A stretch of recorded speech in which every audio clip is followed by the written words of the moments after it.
বাচ্চা তৈরি হবে, বুঝতে পেরেছো?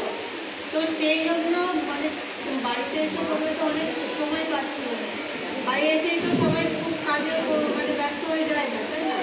তো সেই সময়টা বাচ্চাকে দাও, অন্তত 6 মাস পর্যন্ত বাচ্চাকে একটু সময় দিয়ে তাকে ব্রেস্ট ফিড করানো, মানে সমস্ত কাজ ফেলে রেখে ঘন্টায় ঘন্টায় তাকে খাওয়ানো, প্র্যাকটিসের মধ্যে শুরু করো।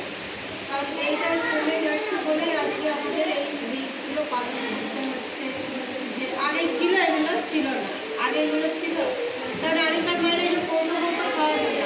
এখন মায়েদের অ্যাওয়ারনেসটা তৈরি করার জন্য এইসব প্রোগ্রামগুলো আমাদের করতে হচ্ছে। কারণ মায়েরা এখন পুরোপুরি আর্টিফিশিয়াল কৃত্রিম দুধের উপরে নির্ভরশীল হয়ে পড়ছে, যার ফলে বাচ্চা প্রথম থেকে একটা মানে বাইরের জিনিস বানিয়ে সেটার মধ্যে একটা কেমিক্যাল তো থাকে, প্রথম থেকেই বাচ্চার মধ্যে সেই কেমিক্যালটা ঢুকে যাচ্ছে, তারপরে পরবর্তীতে বিভিন্ন রোগ আরও তৈরি হচ্ছে।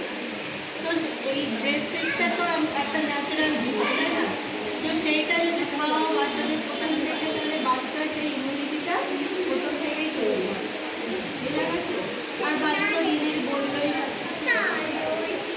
তো এটাই তোমরা নিজেরাও শুনলে, তোমাদের আশেপাশে বা তোমাদের ফ্যামিলিতে যদি কেউ কখনো প্রেগনেন্ট হয় বা এরকম করতে দেখো, এবার দিদি যেটা বললো যে ওয়ার্কিং যারা কাজে যায় সকালবেলা বেরিয়ে শিক্ষকতা আছে, সেই ক্ষেত্রেও বলে দিয়েছে যে বাড়িতে করে রেখে দিলে সেই দুধটা কী করা যায় 1 ঘন্টার মধ্যে খাওয়ানো যায়।